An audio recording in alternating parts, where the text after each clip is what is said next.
To masu kallon mu barkamu da wani lokaci, barkamu da sake kasancewa da ku a cikin wani sabon shirin matasa a sabon ƙarni. Masu kallo kamar yadda aka san shirin matasa a sabon ƙarni shine da ke kawo muku matasa wani lokacin ma hada mahukunta dangane da abin da ya shafi rayuwar matasa ta wannan lokaci inda muke karkata akan abin da ya shafi rayuwar matasan ta harkar kasuwanci ne, kimiyya, harkar wato shugabanci, siyasa, sha'anin tsaro, cin hanci da rashawa da ma abin da ya shafi kirkire-kirkire ta hanyar matasan inda suke wayar mana da kai akai, wato suna wayar mana da kai akan bangarori da dama. Tsaron rayuka da dukiyoyin al'umma suke sahun gaba cikin ƙudurorin kafa kowace irin gwamnati, saboda sai in al'umma ta zauna lafiya ne ake samun ci gaba da bunƙasar tattalin arziki. Ita halartacciyar gwamnati tana amsa sunanta ne idan ta tabbatar da tsaron rayuka da dukiyoyin al'ummar ta cikin birane da lungunan karkara. Amma kuma a yayin da ita gwamnati ke ƙoƙarin sauke nauyinta na kare rayuka da dukiyoyin al'umma, ita ma al'umma na da rawar takawa wurin ba da haɗin kai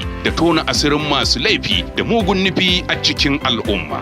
Mu jama'a, mu muka san mutanen da muke tare da su, kuma mu muka san masu laifi a cikinmu. Don haka, da zaran mun ga wani ko wasu da ba mu aminta da take-takensu ba, to sai mu hanzarta ɗaukan matakin sanar da jami'an tsaro. Yin haka shine zaman lafiyarmu. Dole ne al'umma ta tona asirin infoma masu ba da bayanan sirri ga ɓata gari da sauran masu aikata munanan laifuffuka. Dama an ce sai da ɗan gari akan ci gari. Wannan sakon jan hankali ne daga gidan talabijin na Third Eye Africa TV.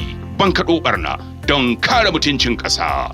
To madalla masu kallon mu barkamu da kasancewa da ku a cikin wannan shiri na matasa a sabon ƙarni, kuma kamar yadda matashiya ta gabata ina tare da matashi ne akan wannan harka da muka ambata a baya, wato Malam Abdulsamad Adam Ismail, wanda da shi ne za mu tattauna wannan wato a badakala, za mu iya kiranta ko in ce wannan harka wadda take cike da badakala da kalubale da muka ambata, musamman ganin yadda ta karaɗe ƙasar Hausa ko arewacin Najeriya, kuma masani ne sosai a wannan harka.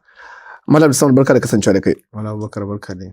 To ya da fata an zo lafiya? Lafiya lau, ya aiki kuma ya jama'a. Alhamdulillah. To na muku fatan alkhairi. Na'am. Allah ya sa muku albarka a cikin wannan program da kuke yi. Amin hayya kai. Allah kuma ya ɗaukaka shi. Amin ya hayya kai. Insha Allah. Kamar yadda na ambata, abubuwa da yawa na ambata, hatta an ji yadda shi kan shi harkar maganin musulunci ta karkata, da yadda ta faɗa da kuma irin yadda ake samun 'yan kunji-kunja a can, wadda har ta zama wata harka ko wata sila da wasu ke fakewa wajen ko a ce aikata ba daidai ba ta harkar da damfara ko ma lalata harkar aure, ko kuma ma hatta silin ma shiga cututtuka ga wani wanda bai da su, sai kaga an bashi wani abin da bai da alaka. Bari mu dauki wannan harka, ita harkar maganin da ake ta magana musamman a arewacin Najeriya da kake ganin waɗannan mutane. Bari in ce maka, tambaya ta farko da zan fara shine cewa ita harkar maganin musulunci da ake magana akan ta, ko Islamic medicine da ake ta magana akan shi a arewacin Najeriya, ko in ce a Afirka, mu faru daga Afirka mu karkato Najeriya mu zo arewacin Najeriya. A bangaren me kake ganin cewa, ina kake ganin cewa aka fi cin kasuwar ta, inda aka fi fakewa ana cutar da al'umma? Wato in ka ce a Afirka, a Najeriya, saboda abin da zai baka mamaki, duk sauran kasashen nan da suke yankin Afirka, irin su Asiya da irin su Egypt, da wato hatta Nijar ma, za ka ga mafi akasarin abubuwan da hatta abubuwa wanda za ka siya kamiyat ka yi amfani da su ka haɗa wani magani, za ka ga ainihin original ne ake samu, masu kyau suke siyarwa. Amma da ka shigo gida na Najeriya, to sai dai lahaula. Shi yasa za ka ga hatta wasu abubuwa da ake a Najeriya waɗanda ake haɗawa, irin su man zaitun irin su man habba da za ka ga a Najeriya ake matse su, za ka ga mutanen ma ai ba su yarda da su ba. Ko mai magani ne yake so ya directing ɗinka cewa je ka sai kaza, sai dai ce ma sai na waje, sai Hemani, sai Habashiya, sai ƙasa kaza. Haka za ka ga da Habasha, Misra, za ka ga su ne, amma ba za a ce ma sai na Najeriya ba. Me yasa? Saboda anan ba da kalar take, anan ake yaudaran, anan ake cutan, anan ne ake haɗa na banza. Bangaren kayayyakin kenan. Bangaren kayayyakin kenan. Faɗawa harkar gadan-gadan, tunda muna magana ne ta inna yaudara da rashawa take shigowa a cikin harkan, shine cewa waɗanda mafi yawanci za ga an karkata wajen, wanda zan iya cewa kai ba ma a ce mata da maza, duka abin kowa na faɗawa a ciki. Wani bangare ne aka fi karkata a kan shi, wanda kake ganin ana masu wannan kasuwar damfara ko kuma masu irin wannan harkar sun fi mai da hankali a kan shi, sun fi cin kasuwa a wajen? inda suka fi mai da hankali shine akan wato abin da ya shafi abubuwa guda uku. Saboda tunanin mutane yanzu gaba ɗaya an canza tunanin mutane. Sun riga sun canza tunanin mutane cewa shi aure ana yin shi ne kawai don a yi jima'i. To makasudin haka yasa suke ganin to wa'ina abubuwa ne wanda suke kawo naƙasu a wajen jima'i. Shine irin su sanyi, maganin abin da ya shafi mu'amala tsakanin namiji da mace, to shi yasa za ka ga maganin sanyi, maganin basir, maganin mata. Nan ne za ka ga nan ne aka fi damfara.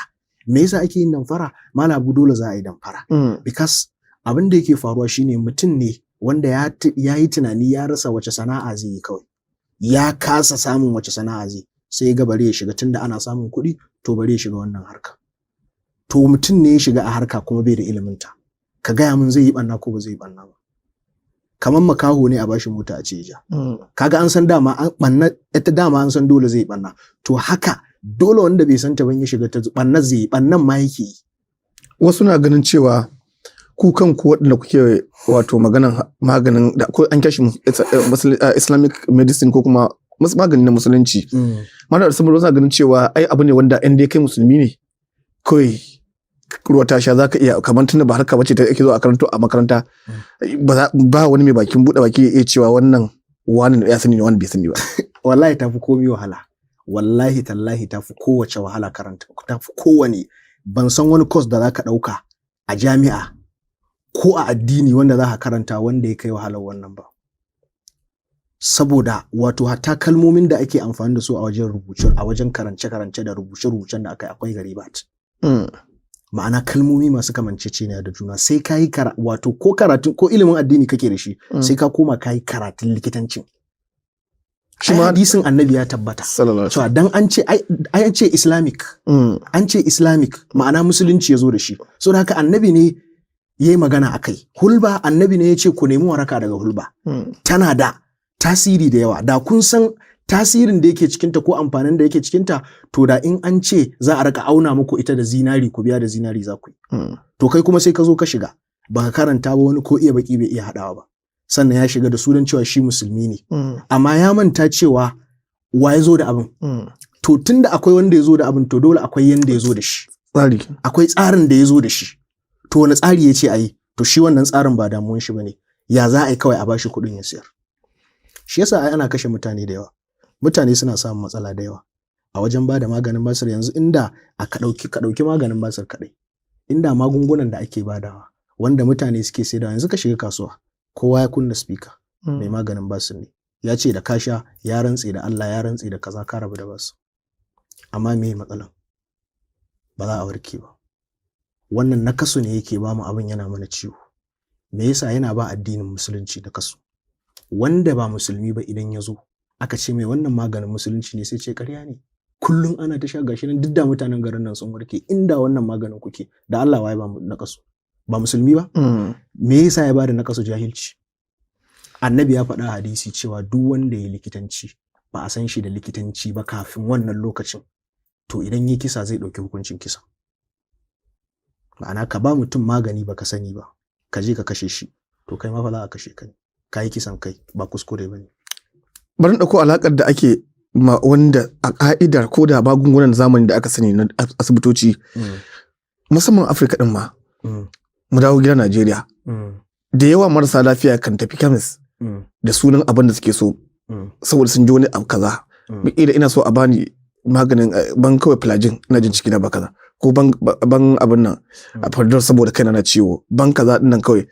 Ba ka gani kila ita a irin wannan harkar na daga cikin kila su ma al'umma sun mata irin wannan daukan, shine ya sanya ake samun irin wannan kuskuren. Ma'ana mutum kai zai zo cewa ban hulba ko ban habba ko ban zaitun, ba tare da kai ma mai bada baka san me ke damun shi, ko zaka dauka shi za ko ake sai da haka. To ai misali su kansu likitocin ai suna da direction, kuma suna faɗa da irin wannan cewa kawai mutum da ya ji kaza ya je sai magani.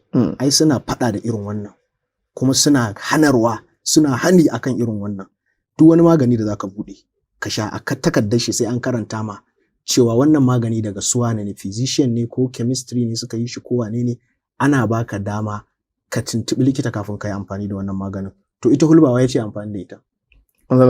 To tun da ya ce amfani da ita, bai faɗi yadda za a amfani da ita ba. Ko kuma annabi bai ce bai yi magana akan abu ba, amma annabi ya yi directing ɗin, ya ga wani yana fama da wani rashin lafiya, ce je ga likita wani, kaga wannan yanzu ya samu ijaza cewa annabi ya yarda ya iya me ya iya likitanci to je ka ganshi saboda annabi ya san cewa ya karanta yana da ilimin abun yau da gobe ta sa ya goge akan abun so da haka to kaga kenan ashe dole akwai asalin abun bai yiwa dan kawai daga jin kaza je ka ce kaza sai ka zama addicted su ma akwai yawan shan kai ta shan magani tana da hadari yanzu hulba da kake gani akwai inda za mu zo mu buɗe babin tattaunawa in ka sha ta cutarwa za ta baka so lokuta da yawa akwai magungunan da in ka sha ta za ta baka cutarwa akwai a maganin da in ka sa ta da yawa matsala ne ka san cewa ana amfani da hulba a wasu bangarori dan a kawar da wani abu hatta a yankin Larabawa suna amfani da hulba don zubar da ciki yanzu mace mai ciki sai ka ɗauki hulba sai ka bata dan ta ji kafafunta na ciwo ko dan jikinta ba karfi sai ka bata hulba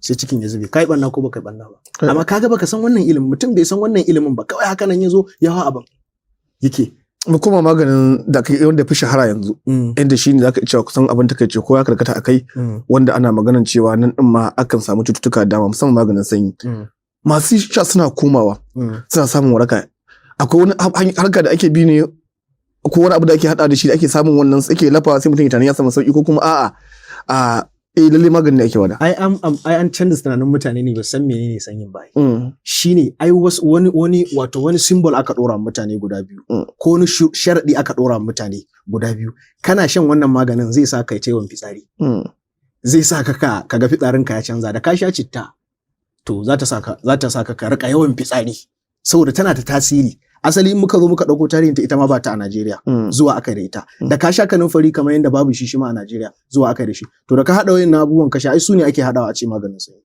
da ka sha sai kai ta yawan fitsari to su kuma suna da tasiri ana son koda ba sanyin gare ka ba ka sha ka gane saboda haka to in an ce mutum ya sha da ya sha sai ga abin da zai gani sai ce sanyin ne yake ta fitarwa wai sanyin ne yake ta fitarwa ka san me ka'ida na sanyi ma ya ake gane sanyi tukun sannan kafin ka zo ka sha maganin shi wani ba sanyi ke damun shi ba basar ke damun shi wani bai da sanyin bai da basar wata cuta ce wadda take da alaka da jima'i ko kwanciyar aure wadda in ta kama ka karancin jini yanzu zai iya hana ka ba za ka taba sha'awa ba gaban mutum zai kankanci karancin jini ne kawai ke damun ka ana ƙara ma jini shikenan an kawo matsala ba ruwanka da shan maganin maza ai ba maganin da za a ce gashi wai na sanyi ne to menene su wayannan citta da kanunfari da sauran wayannan kamiyat din da ake hadawa wajen ai asali dama ana son duk wata ma a ka'ida mutum ya amfani da su dan me dan wanke mara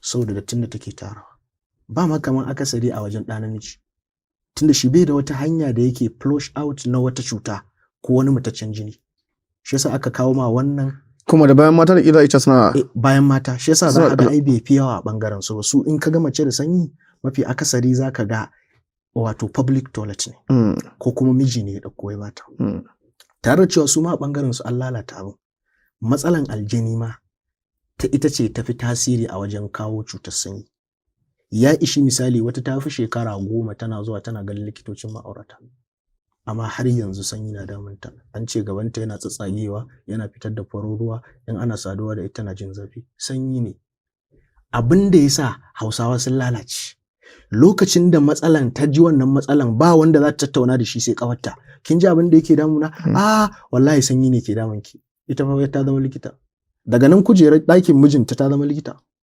sanyi ne ke damunki ai ki je wajen wani ai je ki sayo ka ya hada kaza ni ma ina hadawa kaza ya bani ka kawo magana aljanu wannan daga cikin abubuwan da shi ma shine abin da ya fi taka rawa ma a wajen kawo wannan matsalan mafi akasari in kaga irin wannan matsalar ta yi muni matsalan aljanu shafan aljani ne shine ke haddasa wannan matsalan babu ko shakka akai kamar yaya to dalili shine shafan aljani ko dauki wani mu ce a takaice mu ce aljani yana da wasu wato matsaloli da yake haifarwa shi asali Allah ya halicce shi yana da tsokana yana da kuma neman rigima yana da kuma fushi yana da neman rigima da fushi me yasa nace neman rigima tsarin halittan aljini da mutum ba iri ɗaya bane shi aljini Allah ya halicce shi bai da jiki shi kaman inuwa haka yake to kaga ya zaka hada wanda kuma yake da jiki an halicce shi da wuta wannan kuma an halicce shi da ƙasa to kaga halittan ba iri ɗaya bane to amma saboda neman kai sai ce sai kalli wani dan adam sai ya ce yana son shi, to amma dalilai ne suke zuwa sai kalli wata ɗan adam ko wata mace sai ce yana son ta ko wani namiji saboda bayyana tsaraici ko yawan sabo ko wasu abubuwa da suke da alaka da haka ko zo ba zan jarabta ko jarabawa.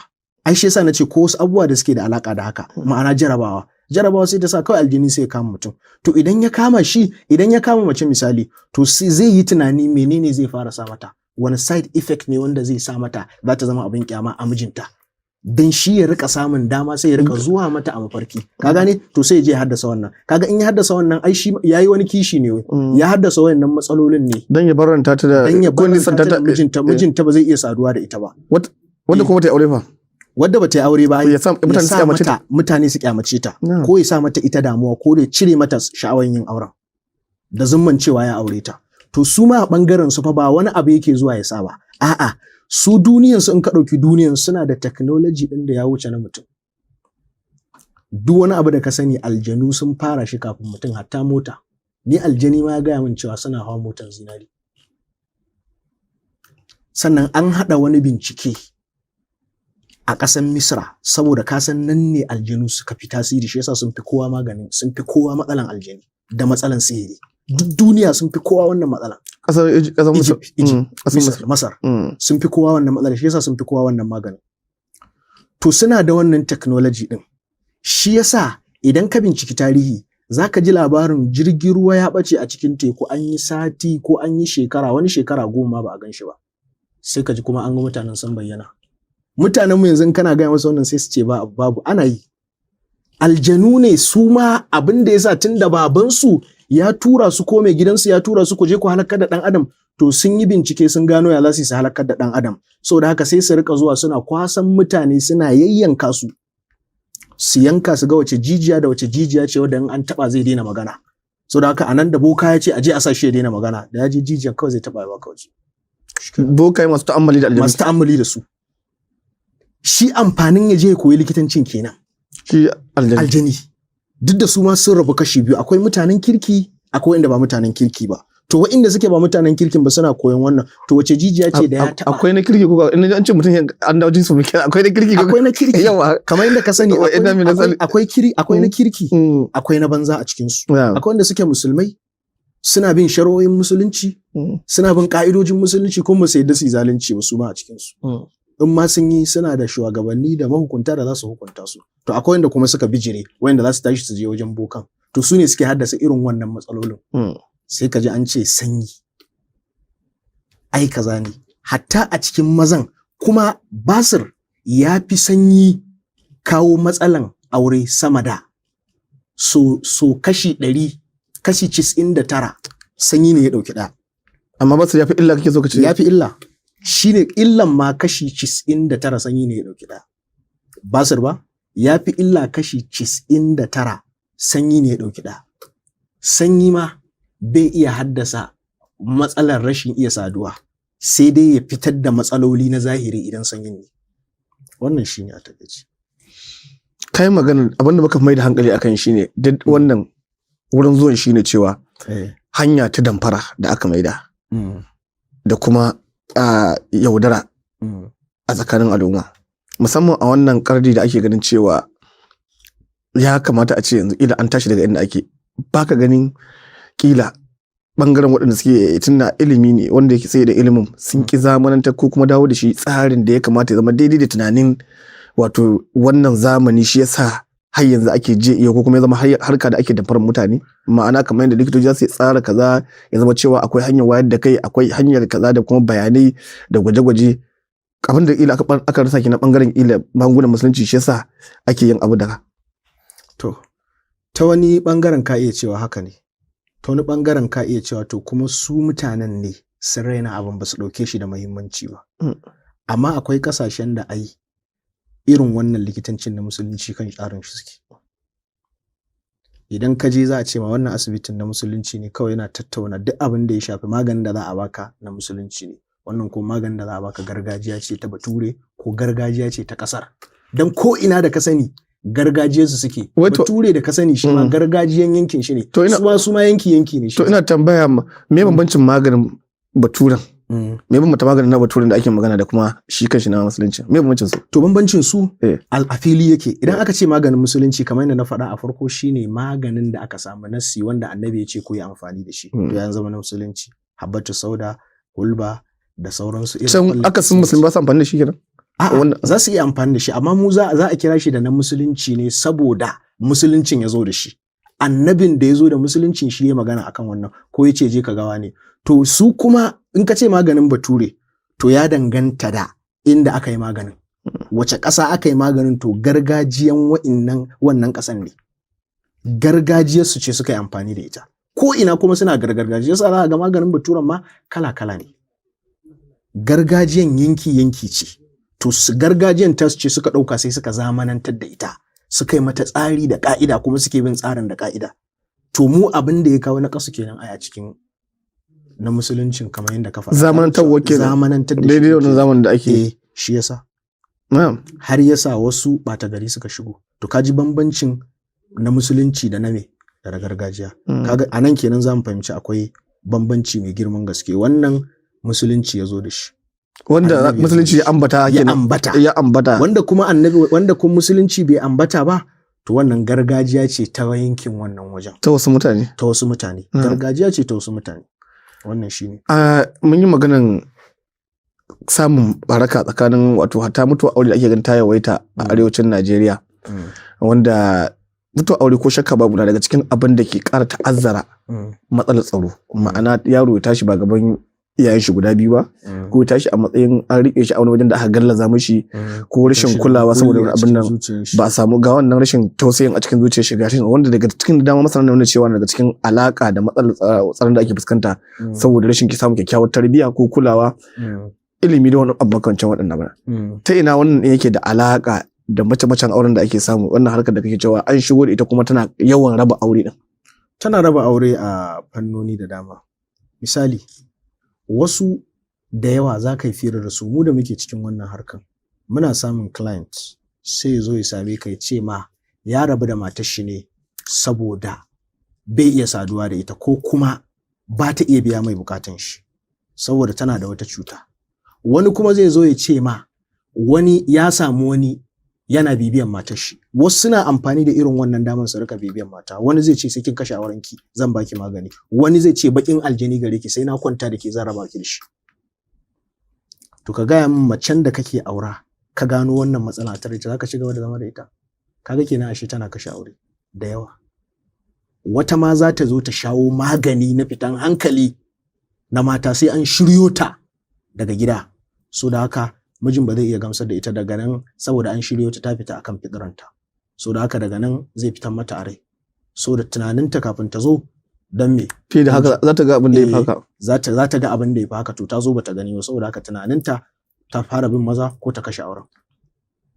ta fara neman wasu maza a waje ko ta kashe auren mun yi maganar matsaloli yanzu dole akwai wanda a matakin mutum yadda ya samu mafita imma namijin ne imma matan ne wajen kaucewa fadawa tarkon yaudara din da ake magana ko kuma wannan mace-macen auren da ake magana ko kuma harkar a yaudari mutane ko dora su akan harkar da zai cutar da su a haka bangaren me kake ganin cewa zai zama mafita ga irin waɗannan abubuwan da muke fuskanta a tsakanin al'umma musamman ma kasar Hausa da cewa ita ce yanki da yafi wato fuskantar irin wannan abu a nan Najeriya shine duk idan matsala ta same ka ko kana da wani abu da kake ji ko ka ji yanayinka ya canja to an fata na da magani annabi ya ce babu wata cuta da Allah ya saukar da ita sai tana da magani wanda ya sani ya sani wanda bai sani ba wanda ya jahilci abin ya jahilci to da matsala ta same ka tunaninka da zaka fara yi shine ya za a yi ka nemi waɗanda suke masana a cikin harkar dan akwai masana to sai ka nemi masana wanda za su bi mataki da kai wani ba sai an baka magani ba shawara kaɗai in aka baka aka ce kai kaza ka bar kaza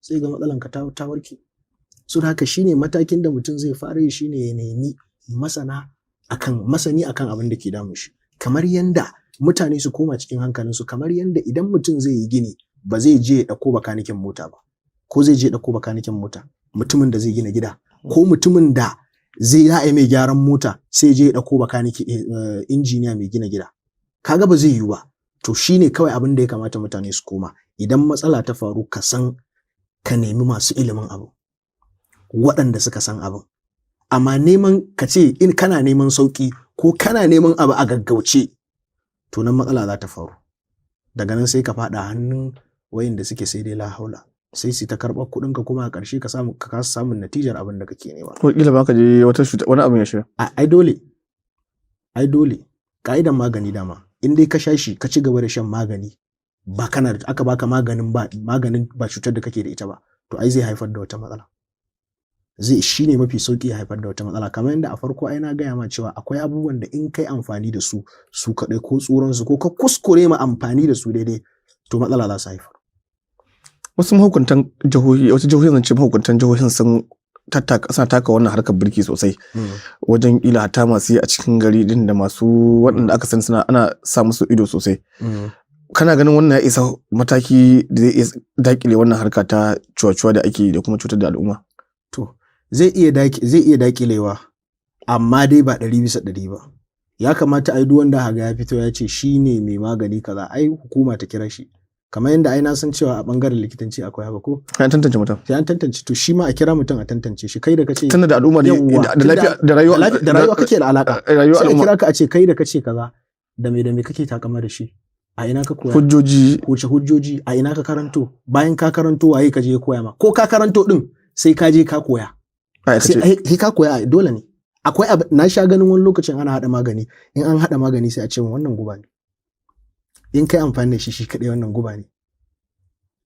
Wata rana an taɓa yin aikin wani magani a gaba na yaro ya sha wallahi yaron sai dai kwana 2 yana bacci. Kun magani ne. Saboda ba shi daidai ba? A'a ba a gama hada shi bane ya amfani da shi ba a gama hada shi bane kawai dauka ya kai baki. Wani sinadarin ne na hada maganin. To kaga duk akwai irin wa'innan.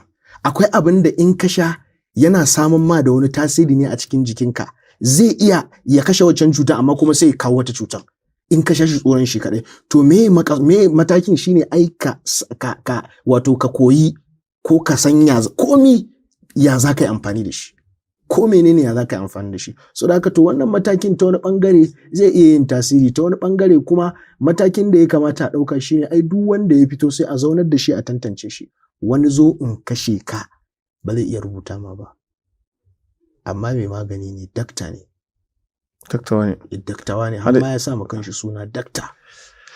Saboda lokaci ya kamata mu tsaya anan amma a lokaci na gaba ya kamata mu taba akwai abin da ya shafi wannan abin da ake fakewa da dama mata da dama ko al'umma da dama na yin ta'addanci da sunan aljanu ba kaɗan ba ana kashe mutane kaga mace ta kashe mijinta a ce aljani a ce namiji yayi kaza a ce aljani ko yaro ya fake da shaye wani abubuwa da yawa aka mai da shi sosai ko ana dora musu laifi kuma in kana firar da su zaka ji suna faɗa su da kansu suna yin complain cewa mutane wani aljanin ma in kai da kai mai ƙarya ko sai ya shafe ka to duk wasu abubuwan da ake faɗin mata sai wani lokacin ba daga cikin ba ƙarya ne so da yawa ni ya sha faruwa aini akwai yarinyar da aka kira ni aka ce aljanu gare ta tana ta buge-buge ta ciji mijin har ta kusan cizge mai jijiya ina zuwa na ce ke aljanu gare ki na ihu na ce to wallahi shekara ta 30 tun ina karami ake wannan harka a gaba na kin gaba zaki min kare ko idan kina kalla zan gane kina da tashi ko in zane ki wallahi ta tashi na ta